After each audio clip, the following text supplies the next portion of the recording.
વાત કરીશું હવે ઉપલેટાની કે જ્યાં ઉપલેટામાં આંખોનો નિદાન કેમ્પ યોજાયો।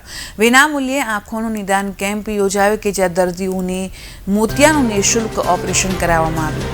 260 દર્દીઓને તપાસવામાં આવ્યા અને 98 દર્દીઓને ઓપરેશન માટે મોકલવામાં આવ્યા।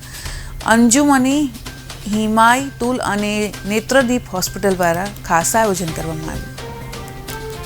ઉપલેટા અંજુમન હિમાયતુલ ટ્રસ્ટી આજ અમારો આ 24 વર્ષ પૂરા કરીને 25મા વર્ષે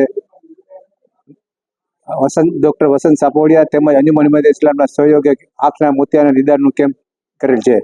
આ કેમ્પમાં 260 દર્દીઓએ ભાગ લીધો છે, જેમાંથી મોતિયાના ઓપરેશન 98 થયેલ છે, જે તેમજ છાડીના ઓપરેશન કેસું અહીંયા વિસ્તાર ઉપર 38 ઓપરેશન કરવામાં આવેલ છે। મોતિયાના ઓપરેશનને અમે ઉપલેટાથી રાજકોટ ડૉક્ટર વસંત સાપોડિયા સાહેબની હોસ્પિટલમાં લઈ તેને મોતિયાના નેત્રમણીથી બેસાડી અને પરત ઉપલેટા લઈ આવીએ છીએ, જેમાં અમે રસ્તામાં ચા પાણી, બપોરે જમવાનો તેમજ આંખના ટીપા, મોતિયા દવાઈ લગતી તમામ વસ્તુઓ આપીએ છીએ। તેમજ આંખના ચશ્મા અહીંના ઉપલેટાના મમતા મેડિકલ સ્ટોર વાળા મમતા ઓપ્ટિકલ વાળા હરીભાઈ ચશ્માની સાથમાં લોકો ફ્રી આપે છે એ લોકો, તેમજ એ પણ સારી સેવા કરે છે એ લોકો।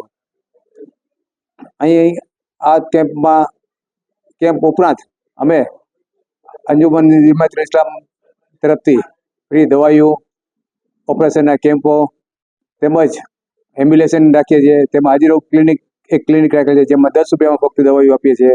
એવી ઘણી બધી માનવ સેવા વર્ષોથી કરતા આવીએ છીએ, જે ટોટલ સેવા ઉપલેટાની તમામ પબ્લિક લાભ લે છે।